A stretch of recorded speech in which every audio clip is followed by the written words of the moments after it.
Adventist Broadcasting Network, ABN. 안녕하십니까? 네, 모두 반갑습니다. 처음에는 무척 낯설었는데 이제 오늘 아침에는 한 분 한 분 얼굴이 뚜렷하게 보입니다. 그 점을 인해서 하나님께 감사드리고 또 여러분 모두의 기도의 결과라고 생각을 합니다. 감사를 드립니다. 이 아침에는 우리 재림교회와 전도라는 주제를 가지고 함께 말씀을 나누겠습니다. 다 같이 하나님의 말씀, 성경 베드로후서 3장을 펴시겠습니다. 베드로후서 3장입니다.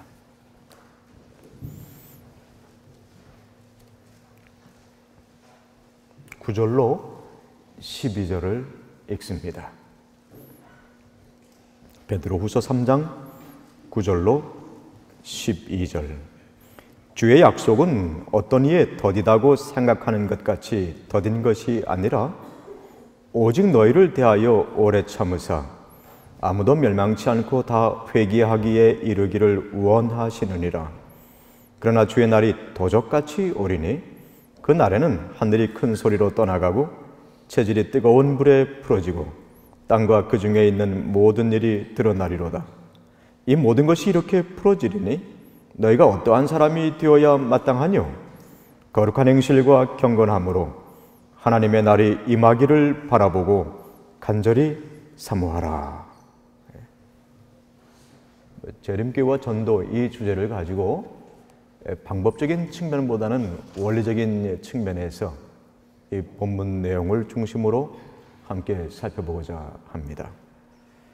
그 경우가 개인 전도이든지 소그룹 전도이든지 또는 공중 전도이든지 이 본문을 기초로 해서 앞서 말씀드린 것처럼 원리적인 측면에서 함께 재림교회와 기도라는 주제를 조명해 보려고 하는 것입니다.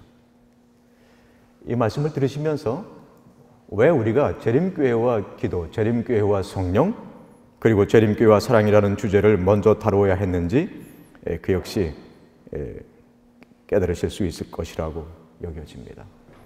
성경 66번을 마무리하시면서 예수님께서는 내가 진실로 속히 오리라고 약속하셨습니다. 하지만 그 약속은 아직도 성취되지 않고 있습니다. 신랑이 더디어 오매라는 말씀처럼 그 약속이 지연되고 있는 것입니다. 그런데 진실로 속히 오시겠다라고 하신 예수님의 말씀을 성경적인 근거에 의해서 우리는 어떻게 이해할 수 있을까요? 어떻게 우리 마음 가운데 그 약속을 정리할 수 있을까요? 예수님께서 정말 더디 오시는 것일까요? 어떻게 생각하십니까? 예라고 해도 맞고 아니라고 해도 맞습니다. 정확하게 말씀드리자면 사람의 입장에서는 예가 맞고 하나님의 입장에서는 아니오가 맞습니다. 예수님께서 오셔야 할 그 날과 그 때가 있는 것입니다. 꼭 오셔야 할 바로 그 날과 그 때가 되면 예수님께서는 조금도 지체하지 않으시고 우리가 방금 읽었습니다마는 그 본문 가운데 나와 있는 표현처럼 도적같이 호련히 순식간에 마치 해산의 날이 이름과 같이 마치 덫이 임하는 것과 같이 그렇게 속히 오실 것입니다. 이 사실을 아주 깊이 생각하면서 베드로가 9절에서 다음과 같이 언급을 했습니다. 주의 약속은 어떤 이에 더디다고 생각하는 것 같이 더딘 것이 아니라 오직 너희를 대하여 오래 참으사 아무도 멸망치 않고 다 회개하기에 이르기를 원하시느니라. 이 성구를 보니까 우리는 시간의 차원에서 재림의 날을 손꼽고 있지만 하나님께서는 죄인 한 사람이라도 더 회개하게 하시고자 자비의 차원, 사랑의 차원에서 재림의 날, 그날과 그때를 고려하고 계시는 것입니다. 어떤 집회에서 제가 한 번은 이런 질문을 했어요. 예수님께서 한 달 후에 오신다면 어떻게 생각하시겠습니까? 근데 그 집회에 참석하신 분들은 다른 집회에 참석한 분들과 좀 달랐던 것 같아요. 모두 다 매우 긍정적인 반응을 보여주었어요. 다들 싱긋이 웃거나 아니면 고개를 끄덕끄덕하면서 예수님 한 달 후에 오시면 정말 좋지요. 그렇게 반응하는 것 같았어요. 여러분들은 어떠신지 모르겠습니다. 근데 갑자기 한 젊은 사람이 손을 들더니 그 자리에서 벌떡 일어나가지고 안 됩니다. 한 달 후에 예수님 오시면 절대로 안 됩니다. 왜냐하면 그때까지 우리 형님 예수님 앞으로 인도할 자신이 없습니다. 우리 형님 꼭 구원받아야 됩니다. 예수님 좀 더 늦게 오셔야 합니다. 그래서 눈물을 막 쏟는 거예요. 울먹이는 목소리로 절과듯이 부르짖으면서. 이상 사람들의 구원에 대한 문제는 차치하고 가족의 구원 문제를 생각하게 된다면 하나님의 심정처럼 사랑과 자비의 차원에서 아버지나 어머니의 구원의 문제를, 형제와 자매의 구원의 문제를, 조카들의 구원의 문제를, 친척들의 구원의 문제를, 친구와 이웃의 구원의 문제를 생각하게 된다면 재림의 날에 대한 여러분과 저의 관점, 생각이 달라지게 되는 것입니다. 이런 사실 때문에 베드로는 우리를 깨우쳐주기 위해서 베드로후서 3장 15절에서 이런 언급도 남겨주었습니다. 우리 주의 오래 참으심이 구원이 될 줄로 여기라. 이 사랑의 차원, 자비의 차원에서 재림의 날을 헤아리게 된다면 예수님께서 언제 오실지라도 너무나 속히 오시는 상황이 되는 것입니다. 이 점에 대해서 교회 증언 5권 485쪽은 우리에게 다음과 같은 기별을 전하고 있습니다. 우리가 구속받은 모든 사람들과 함께 금 검은고와 영광의 면류관을 가지고 유리 바닷가에 서고 무궁한 영원이 우리 앞에 펼쳐질 때 우리는 기다리던 은혜의 기간이 얼마나 짧았는지 깨닫게 될 것이다. 하지만 재림의 날이 시간의 차원에서 한도 끝도 없이 더뎌지는 것, 지연되는 것, 고려되는 것은 결코 아닙니다. 마지막이 있는 것입니다. 그날이 정말 그리고 아주 가까이, 매우 가까이 임박해 있는 것입니다. 소돔과 고모라 멸망 사건에서 우리는 하나님께서 오롯의 가족을 구원하시기 위해서 어떤 자비의 수고를 하셨는지 너무도 잘 알고 있어요. 오래 참으시면서 기회를 주셨습니다. 하지만 새벽 동의투자 모두 결단을 내려야 했어요. 저들은 우물쭈물했습니다. 하나님께서 결단을 내리신 것입니다. 천사들로 하여금 저들 손을 붙잡게 했어요. 롯의 손을 붙잡게 하시고 처의 손을 붙잡게 하시고 그 자녀들의 손을 붙잡게 하셨어요. 그리고 황급히 그 성을 뛰어나가게 하셨습니다. 이에 대해서 창세기 19장 16절 하단은 다음과 같이 언급하고 있어요. 하룻밤 저들에게 은혜를 베푸신 하나님의 사랑에 대해서 창세기 19장 16절 하단은 여호와께서 그에게 자비를 더하심이었더라 라고 그렇게 증언하고 있습니다. 우리가 알고 있는 것처럼 유다 나라가 기원전 586년에 바벨론에 의해서 멸망을 당했어요. 근데 단 한 번으로, 단 한 방으로 멸망당한 것이 아니었어요. 게다가 아주 멸절을 당한 것도 아니었습니다. 마지막 공격을 받고서도 크게 3번에 걸쳐서 바벨론의 공격을 받았어요. 첫 번째 공격은 605년에 있었고 왕족과 귀족 등이 바벨론으로 포로가 되어서 잡혀갔어요. 두 번째 공격은 597년, 기원전 597년에 있었는데 이때 왕을 비롯해서 10,000명이 포로로 끌려갔습니다. 세 번째 마지막 공격으로 말미암아 예루살렘이 황무하게 되었는데 그때가 기원전 605년이었습니다. 소수의 백성을 제외하고는 모두가 다 포로가 돼서 바벨론으로 이렇게 잡혀갔습니다. 하나님께서는 유다가 단 한 번으로 멸망당하게 하지 않으셨어요. 무려 20년이라는 긴 기간에 거쳐서 3번이나 공격을 받게 하시면서 말하자면 멸망을 3-4번이나 유예하시면서 회개의 기회를 거듭 주셨던 것입니다. 롯과 그의 가족에게 자비를 더하신 것처럼 유다 백성에게도 자비를 더하시는 것이었죠. 하나님께서는 유다 나라와 백성을 그 손에서 완전히 떼어놓으실 수가 없으셨어요. 완전히 멸절시키실 수도 있으셨어요. 근데 포로가 되게 하셨어요. 70년이라는 기간을 정해주시면서까지. 왜 그와 같이 또 유예하셨을까요? 저들로 하여금 회개의 기회를 갖게 하시기 위해서. 호세아 11장 8절 하단을 보면 하나님께서 자기 백성에 대해서 어떤 심정을 갖고 계신지 친히 하신 말씀이 나와 있어요. 내 마음이 내 속에서 돌아서 나의 긍휼이 온전히 불붙듯 하도다. 공동번역은 좀 더 생생한 표현으로 다음과 같이 그 기록을 하고 있습니다. 나는 마음을 고쳐먹었다. 내가 너무 불쌍해서 간장이 녹는구나. 여기서 우리가 정리해야 될 영적 사실이 있는 것입니다. 하나님께서는 이 같은 심정을 가지고 재림의 그날과 그때가 가까우면 가까울수록 죄인 하나라도 더 돌이켜서 살기를 참으로 원하고 계신다는 사실입니다. 그뿐 아니라 하나님께서는 저와 여러분이 이 재림교회가, 재림성도 모두가 하나님의 이와 같은 심정을 가지고 영혼구원, 즉 전도의 동기로 삼기를 바라시는 것입니다. 그렇다면 우리가 시간의 차원에서 재림의 날이 가까운 것을 얘기하는 것은 또 잘못된 것일까요? 아니요. 그 일도 꼭 필요한 것입니다.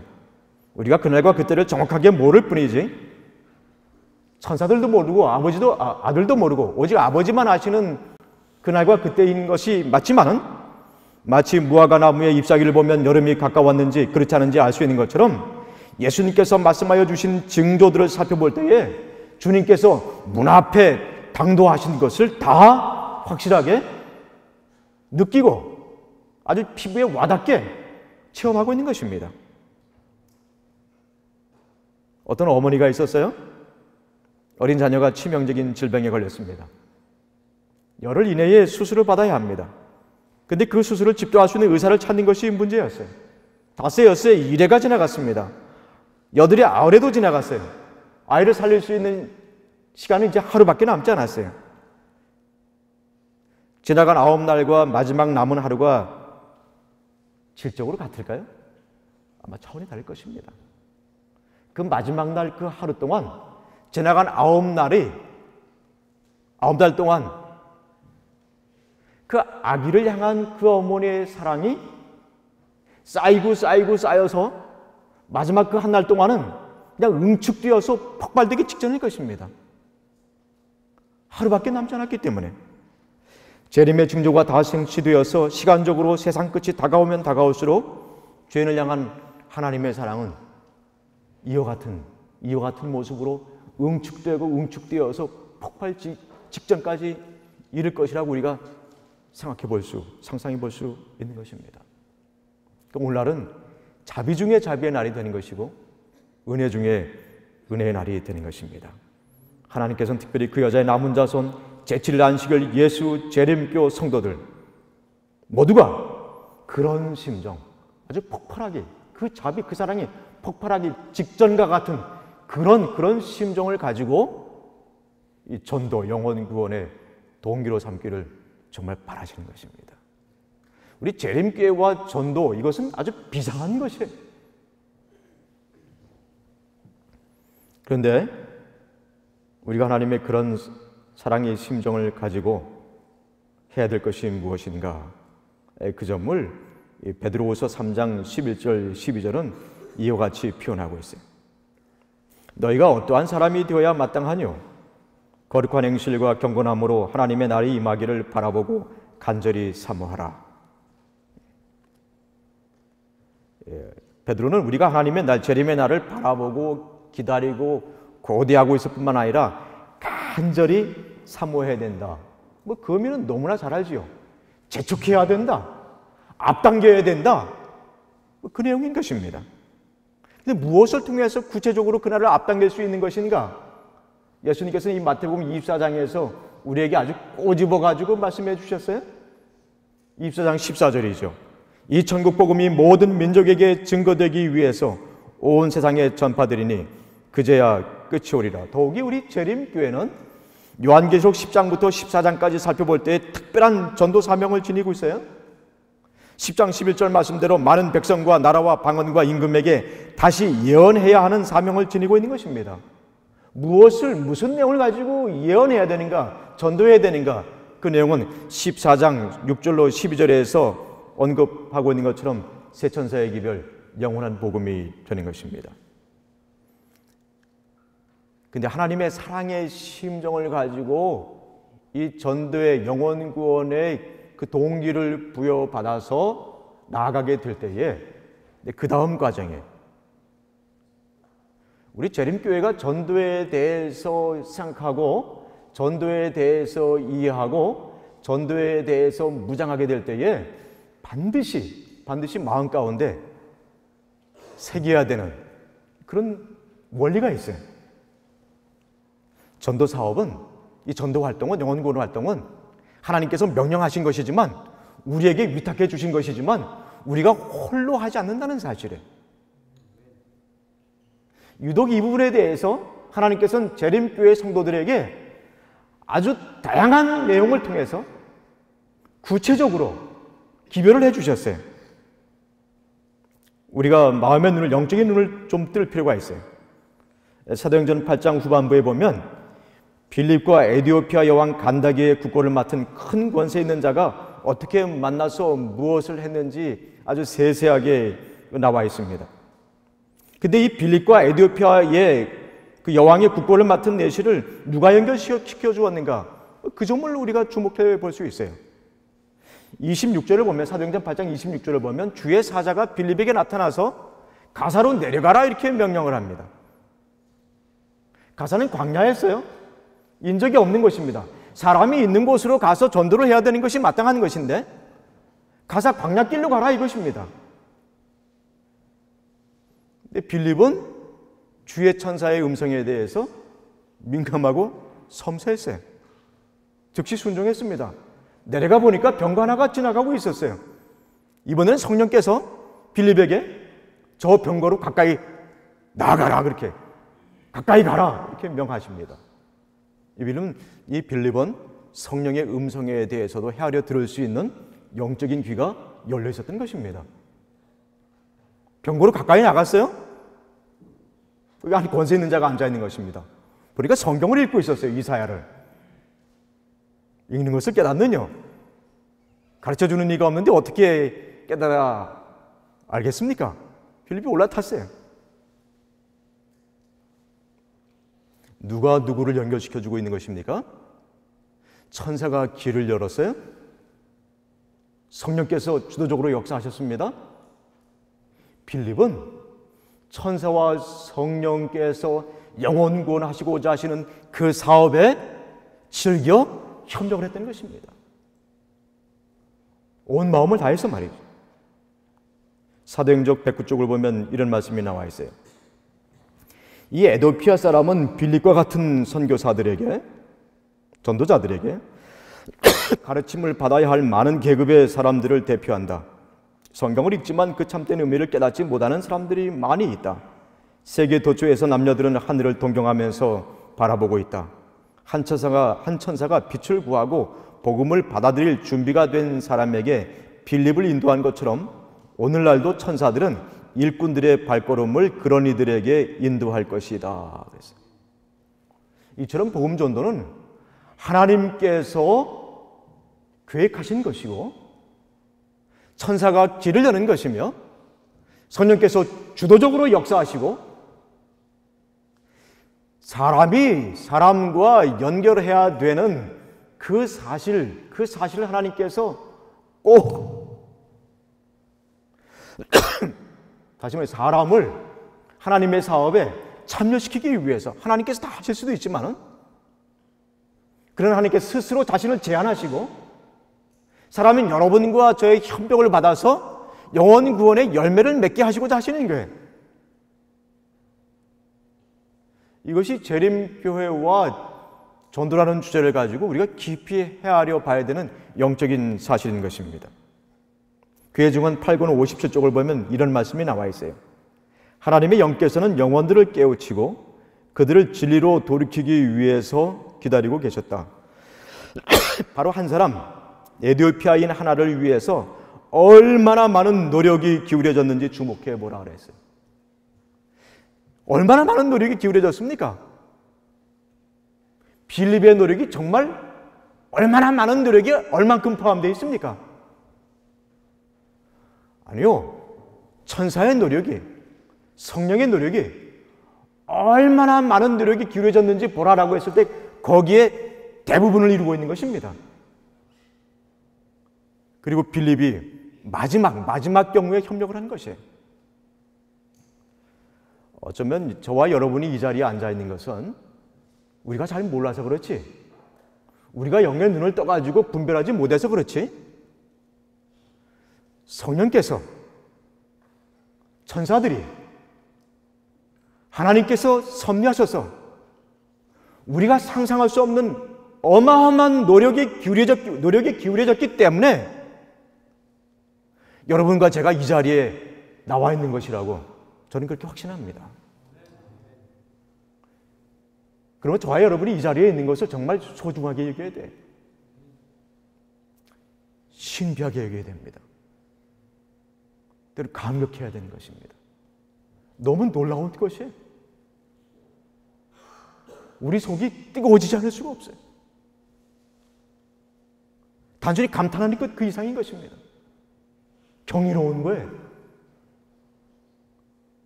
온몸이 떨리도록 말이죠. 전율하도록. 1915년의 일인데요. 민영선 집사님이라는 분이 있었어요. 서울 연동 장로교회 수석 집사이고 또 회계 집사였습니다. 진사 출신으로 특출한 지적 실력도 갖추고 있었습니다. 그래서인지 성경을 개인적으로 깊이 파고들었어요. 성경을 파고드니까 신뢰 영께서 역사하셨습니다. 그는 점차 성경의 여러 이 진리적인 면들에 대해서 깨우쳐 알게 되었고, 마침내는 이 안식일 기별에 대해서도 그의 눈이 띄어지는 역사가 있었어요. 아, 참 안식일이 일요일이 아니라 토요일이구나. 그런데 그가 성경을 통해서 깨닫긴 했지만은 무엇을 어떻게 해야 되는지 알지 못하고 있었어요. 우리 재림교회가 1904년에 한국에 들어왔고 서울로 본부를 옮긴 것은 1908년, 청량리로 온 것은 1912년 그 당시이지 않습니까? 그러니까 이 연동에서 이 재림 신자를 만날 수 있는 기회가 없었던 거예요. 근데 어느 날 그 집 문이 두들겨지는 일이 있었어요. 문서 전도인 김명길 목사님이 그 집 문을 두들겼던 것입니다. 그때 그가 성경을 읽고 있었어요. 이 김명길 문서 전도인을 반갑게 맞아들였습니다. 이 김명길 문서 전도인이 훗날 목사가 되셨습니다만 들어가 보니까 성경이 펴져 있어요. 얼마나 반가웠겠어요. 서로 이야기를 주고받기 시작을 했습니다. 안식일 주제가 당연히 나왔겠죠. 그 즉시 이 민영선 집사님은 확실하게 깨닫고 곧바로 신앙 계획을 단행했습니다. 재림 성도가 된 것입니다. 그리고 나서 얼마 안 있다가 그가 용인으로 내려가게 되었어요. 용인에는 아직 재림 성도가 단 한 명도 없을 때, 근데 그 한말 그 민대감, 제가 정확하게 이름은 모르겠어요. 우리 교회사에 그 이름이 나와 있는지 한번 확인을 해봐야 될 것 같아요. 민대감의 마름, 용인에 있는 그 왕으로부터 하사받은 거대한 토지를 관리하는 최고의 관리인 마름이라고 했죠. 마름이 되어서 내려가게 되었어요. 그러나 그가 깨달은 진리가 그 속에서 운동을 한 것입니다. 역사한 거예요. 아, 내가 여기서 우리 가정부터 제7일 안식을 예수 재림교 신앙을 하고 예배를 드리기 시작해야 되겠구나. 가정 안식학교로 개설을 했어요. 근데 그 가정이 차고 넘쳤어요. 그의 마음 가운데 성령께서 크게 역사하셨어요. 교회를 지어야겠구나. 그래서 땅을 구별하고 하나님께 구별하여 드리고 교회를 세웠어요. 불과 2, 3년도 되지 않았는데 120명, 130명까지 차게 되었어요. 그 당시 용인 바닥에서 이 재림교회를 모르는 사람은 아무도 없는 그런 놀라운 결과까지 맺어지게 되었어요. 근데 우리가 생각할 때에 120명, 130명이 아무것도 아닌 것 같지만은 그 그 당시에는 우리 재림교회를 떠나서 모든 교단, 어느 교단이든지 영혼 한 명을 예수 그리스도 앞으로 인도하는 일이 대단히 어려운 때였어요. 모두가 다 불교나 유교 혹은 미신에 의해서 젖어 있었기 때문에 이 기독교 신앙을 받아들인다는 것은 있을 수 없는 일이었어요. 전국적으로 그 당시 재림교회가 20곳이 채 되지 않았어요. 전국적으로 안식학교 학생 수가 2,000명 정도였어요. 근데 그 용인 땅에 120명의 재림 성도가 생겨난 것이에요. 물론 제가 이 이야기를 말씀드리려고 하는 것이 아닙니다. 누가 이 민경선이라는 분을 김명길 문서전도인과 연결을 시켜 주었을까요? 사도행전 8장 후반부를 보니까 천사가 성령께서 연결시켜 주신 것입니다. 여기 이런 말씀이 나와 있어요. 사도행전 134쪽의 내용인데요. 주님께서는 당신의 지혜로서 진리를 찾는 사람들을 이미 진리를 아는 이와 접촉하게 하신다. 그럼 이런 일은 과거에나 있는 것일까요? 성경시대에나 있는 것일까요? 오늘날은 없는 것일까요? 우리가 현재 하고 있는 이 삼육대학교 이 공간에서는 그런 일이 생겨나지 않는 것일까요? 아니요, 그런 일이 지금도 있는 것입니다. 은혜 중에 은혜의 기간인 지금 말이죠. 이때에 그런 일은 훨씬 더 많은 것이에요. 예수님의 눈에는 그것이 보였거든요. 아직 추수때도 아니에요. 근데 예수님의 눈에는 휘어져 무르익은 곡식들이, 알곡들이 여기저기 많이 보였어요. 그 추수할 일꾼들을 너희들이 보내주시도록 하나님께 기도를 하라. 이렇게까지 예수님께서 말씀하셨어요.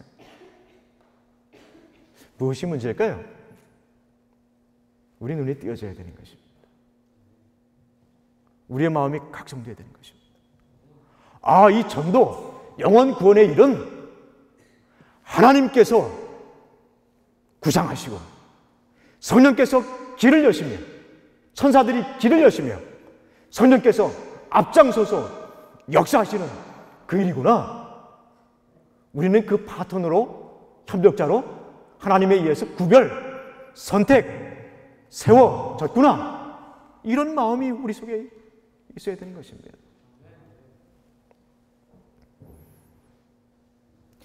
서울 한복판에 위치한 어떤 교회 이야기인데요. 소규모 교회예요. 역사는 꽤 되었습니다만 교인 수는 30-40명 정도에 불과했습니다. 더욱이 정체 상태가 아주 오랜 기간 동안에 지속되었어요. 전도하는데 장점은 없고 단점만 있는 교회였습니다. 그 교회의 교인들도 그렇게 생각을 했고 그 이웃 교회 교인들도 그렇게 생각을 했어요. 솔직히 말해서 그 교회가 속한 합회도 그렇게 생각했어요. 게다가 가정집을 사가지고 터서 예배 공간을 꾸민 곳이기 때문에 참 안타까운 곳이었어요. 뭐 좀 더 교회를 활성화시키기 위해서 지하 공간을 새롭게 수리하는 그런 상황중이었어요. 근데 지하 공간을 예배 공간으로 새롭게 꾸미는 중 이 교인들 가운데 영적으로 뭔가 각성하는 분위기가 일어나기 시작을 했어요. 하나씩 둘씩 말이죠. 누가 먼저 시작한 것도 아닌데 뭐 그런 일이 생겨난 것입니다. 말씀을 읽고 기도를 하고 예수 그리스도의 제자가 되게 해달라고 그들이 각성하는 그런 분위기가 조금씩 커졌어요. 물론 목사님을 중심으로 해서 말이죠. 뜨거워졌습니다. 부흥이 일어났어요. 그리고 저들이 하나님께 기도를 드렸어요. 하나님, 우리가 진짜 제자가 되게 해주십시오. 그리고 우리도 제자를 삼게 해주십시오. 우리에게 영혼을 좀 붙여주십시오. 그들이 한 것은 한 발을 떼어서 나가기 이전에 기도하기 시작한 것입니다. 영혼을 연결시켜달라고 말이죠. 근데 놀라운 일이 벌어지기 시작을 했어요. 성도님 한 분 한 분이 말이죠. 새로운 영혼, 새로운 구도자들과 연결되는 소식을 교회에 와서 전하기 시작한 것입니다. 뭐 한두 사람이 아니에요. 교인들 전체가 다 그런 일이 너도 나도 생겨나기 시작한 거예요. 그 교회가 거의 10년 동안 영혼 구원의 결실이 거의 없었어요. 한 해에 0명, 또 한 해에 한두 명 정도였어요. 근데 그런 일이 시작된 상반기에 어떤 대전도를 한 것이 아니라 개인 전도, 소그룹 전도를 했을 뿐인데, 저들이 예수 그리스도를 만나서 어떻게 저들이 변화되었는지 그 부분을 생생하게 전했을 뿐인데, 그게 상반기에 놀랍게도, 이게 수치를 말씀드려서는 좀 죄송스러운 마음도 있습니다. 뭐 수치가 중요한 것이 아니라는 것 우리가 알고 있기 때문이죠. 그러나 수치가 또 중요한 것이기도 합니다. 질적인 성장에는 반드시 양적인 성장이 따르게 되어 있는 거거든요. 이 질적인 성장에 양적인 성장이 따르지 않는다면 우리는 뭔가 문제가 있는 것을 자각하기 시작해야 되는 것입니다. 그 전반기에 6월 말까지 벌써 10명의 영혼이 침례를 받고 새로 태어나는 일이 있었습니다. 그 교회가 연분전 지속적으로 성장을 했어요. 그 교회는 물론 그 주변 교회들, 그 교회가 속한 합회도 전도하는데 도무지 장점이 없다고 그렇게 판단한 교회였어요. 우리가 전도 활동을 할 때에 하늘 존재들과 얼마나 가까이 활동하고 있는지 사도행적 152쪽부터 이런 내용이 나와 있어요.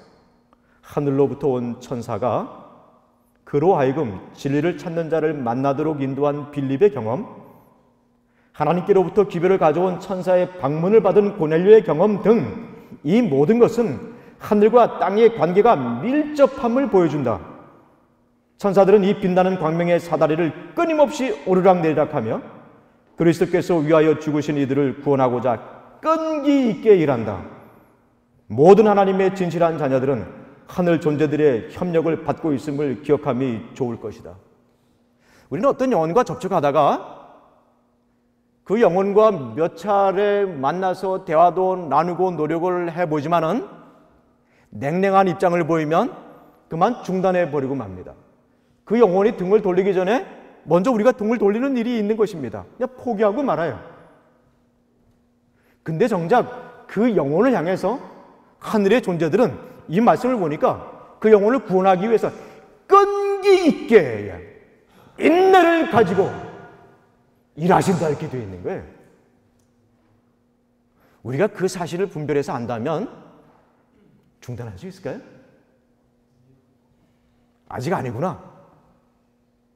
이 영혼은 안 되겠구나.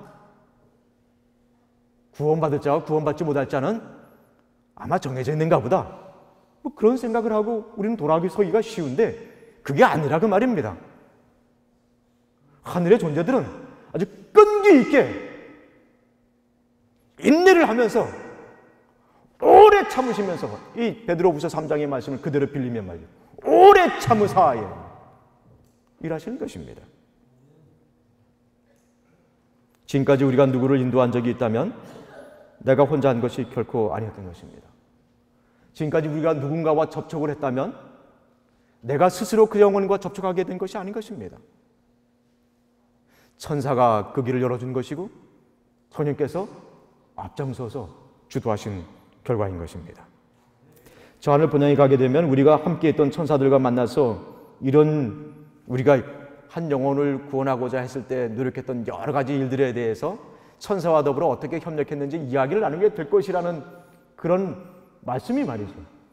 교육 305쪽에 나와 있어요. 구속받은 자들만이 천사들이 자신의 일생에 행한 봉사를 이해할 것이다.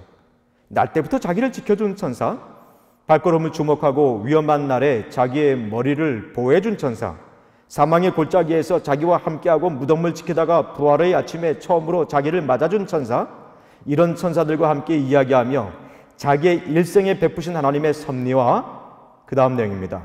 인류를 위한 하늘의 모든 활동과 협력에 대한 이야기를 듣는 일은 얼마나 즐거울까 그랬어요.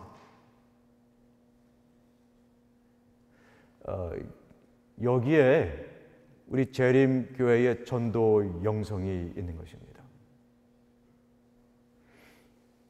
기도와 성령과 사랑, 하나님의 사랑의 심정, 이것은 이 전도와 연결될 때에만 더 깊어질 수 있고 더 충만해질 수 있고 더 뜨거워질 수 있는 것입니다.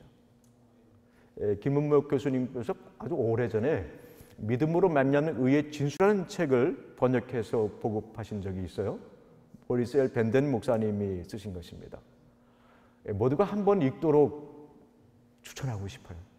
그 책을 보면 이 믿음으로 말미암는 의가 전도를 통해서 열매를 맺지 못하게 되면 이 믿음으로 말미암는 의가 정체된다. 제가 좀 요약해서 말씀드리면 정체된다. 그런 내용이 나와 있어요. 이 벤덴 목사님이 어느 교회를 다니면서 믿음으로 말미암는 의에 대해서 예수 그리스도를 으뜸으로 높이면서 예수 그리스도의 의에 대해서 증거하기를 차곡차곡 시작하면서 다져나갈 때에 그 성도들 모두의 얼굴에는 행복이 그냥 가득해가지고 빛나는 모습이 되었다고 거기 간증을 했어요. 근데 어느 정도 기간이 지나고 나가지고 그 모습이 쓰러지고 있었다 라고 이어서 간증을 해요. 제가 깜짝 놀랐어요. 이 믿음으로 말미암은 의, 구원에 대한 바른 이해와 바른 확신, 그리고 구원에 대한 기쁨, 이것이 어떻게 쓰러질 수 있단 말인가? 그 다음 내용을 보면 전도와 이어지지 않아서 그렇게 된 것이었다 라고 모리스 엘 벤덴 목사님이 기록을 하고 있어요. 놀라운 사실이에요.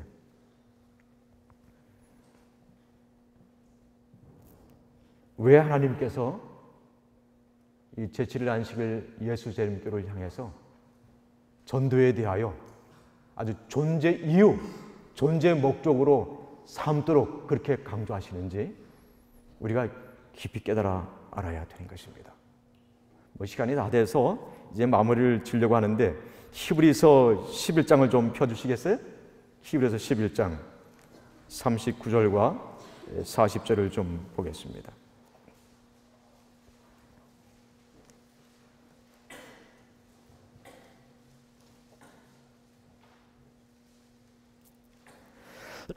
이 사람들은 다 믿음으로 말미암아 증거를 받았으나 약속을 받지 못하였으니 이는 하나님이 우리를 위하여 더 좋은 것을 예비하셨은즉 우리가 아니면 저희로 온전함을 이루지 못하게 하려 하심이니라.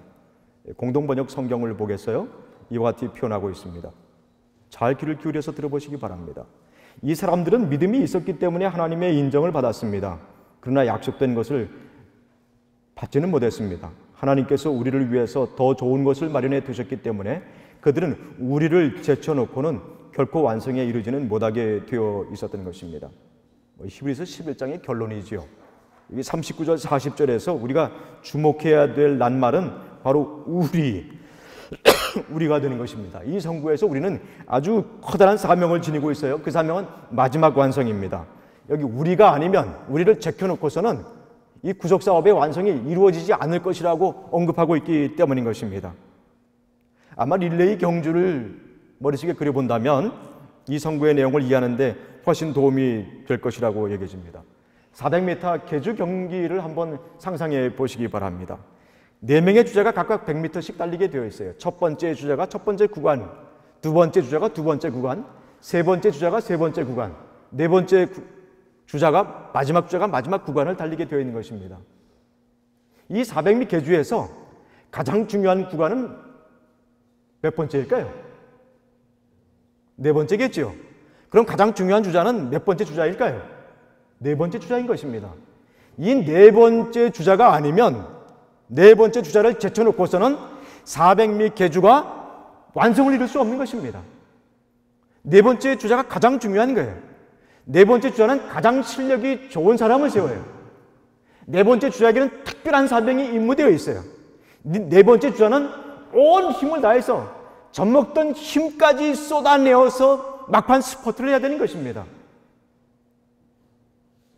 그래야 그 경기가 완성이 되는 것이죠. 근데 히브리서 11장은 믿음의 위인들이 쭉 열거되어 있어요. 각 주자들은 자기 구간에서 완주를 했습니다. 목숨을 내어놓으면서까지 말이죠. 근데 이 마지막 결론에서 우리를 제쳐놓고는, 여러분과 저를 제쳐놓고는 이 구속 사업이 완성될 수 없다, 그렇게 얘기를 하고 있는 것입니다.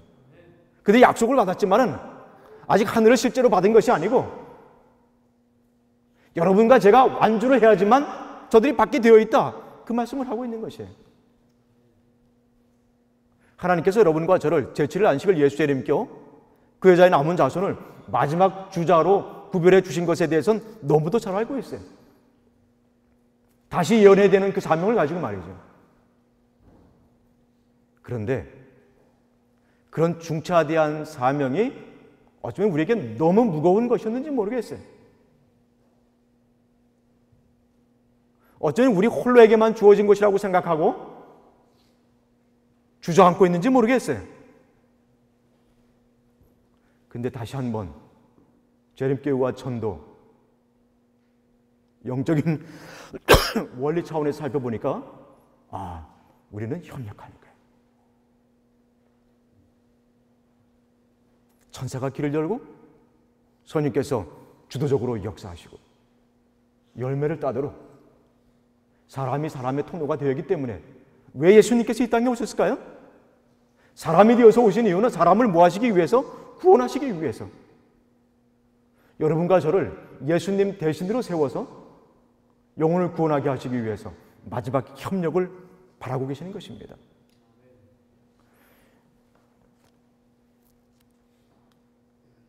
하나님의 날이 임하기를 바라보고 간절히 사모하라. 그 마음 우리가 경쟁적으로 가져야 되겠어요. 하나님의 심령, 그 심령을 담는데 우리가 앞을 다투어서 좀 나아가야겠어요. 영혼 구원하는 일에 정말 비상한 관심을 가져야겠어요. 기도해야겠습니다. 우리 신학숙 우리 형제자매들은 학내 그 영혼 구원 활동을 맡으셨지요. 영혼을 위해서 절실하게 기도하시는 분들이 되시길 바랍니다. 영혼을 연결시켜달라고 기도하시는 분들이 되시길 바랍니다. 여기 시대의 소망 479쪽 말씀입니다. 예수님께서는 우리를 개인적으로 아시며 우리의 연약함을 동정하신다. 그는 우리를 모두 이름대로 아신다.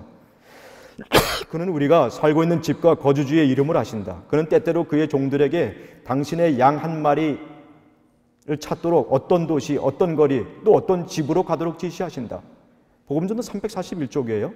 그대들은 많은 기도로서 영혼들을 위하여 활동해야 되는데 오직 기도만이 사람의 마음과 접촉할 수 있는 방법이기 때문이다. 이것은 그대들의 사업이 아니며 그대들 옆에 계셔서 심령을 감동케 하시는 그리스도의 사업이다. 이것은 그대들의 사업이 아니며 그대들 옆에 계셔서 심령을 감동케 하시는 그리스도의 사업이다. 그래서 심지어 이런 말씀도 있습니다. 교회증언 6권 23쪽인데요. 우리의 구원은 전진 계속 전진이다. 하나님의 천사들은 우리 앞에서 길을 준비한다. 그렇게 얘기하고 있습니다. 놀라운 사실이에요. 영혼 구원 전도에 대해서 정말 새로운 눈이 띄어져야 되는 것이. 어떻게 하면 우리의 기도가 점점 더 깊어질 수 있을까요? 어떻게 하면 성령께서 우리 속에서 강력하게 뜨겁게 역사하실 수 있을까요? 어떻게 하면 사랑이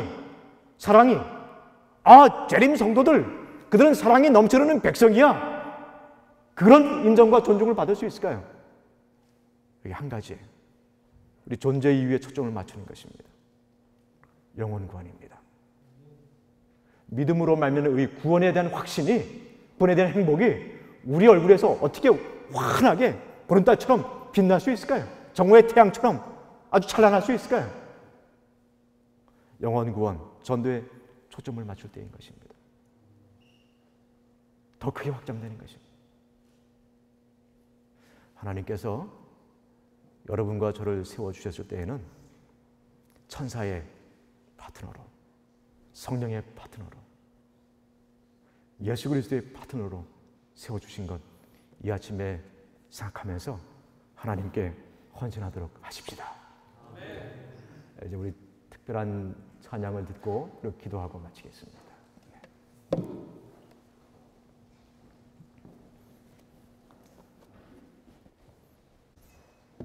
감사합니다. 신학도이지만 하나님께서 과연 계시는가? 그 문제 때문에 혹시 고민하는 분이 있으십니까? 또 하나님이 과연 계시는 것을 어떻게 설명할 수 있을까? 그 그 문제 때문에 고민하는 분들 혹시 계십니까? 하나님께서 정말 나와 가까이 계시고 나의 문제를 풀어주시는 분이신가? 그 문제 때문에 고민하는 분들 계십니까? 영혼 구원, 전도에 관심을 가지시고 영혼을 연결시켜달라고 기도해 보시기 바랍니다. 그럼 그 문제에 대해서 아주 생생한 답을 직접 체험하실 수 있으실 것입니다. 기도하겠습니다. 하늘에 계신 아버지 하나님이시여, 저희들로 하여금 재림 성도가 되게 해주셔서 감사합니다. 더욱이 재림의 날을 앞당길 수 있는 놀라운 특권까지 깨달아 알게 하시고, 복음을 무엇보다 새 천사의 기별을, 영원한 복음을 저희 손에 들려주셔서 감사를 드립니다. 더군다나 그 복음을 들고 영혼을 구원하는 일이 하늘 존재들과 함께 연합해서 하는 일이라는 사실을 오늘 다시 한번 확인하고 일깨워 주셨사오니, 오 아버지 하나님, 영에 속한 자들로서 하늘 존재들과 더불어 호흡하며 하나님의 일을 전심전력해서 즐겁게 아주 열정을 쏟아서 온 힘을 다해서 이뤄나가는 저희 모두가 되게 하여 주시옵소서. 재림 성도답게 재림에 초점을 맞추고 재림의 날을 사모하는, 진정으로 앞당기는 그런 모두가 될 수 있도록 은혜 베풀어 주시기를 예수님의 이름으로 간절히 기도드리옵나이다. 아멘.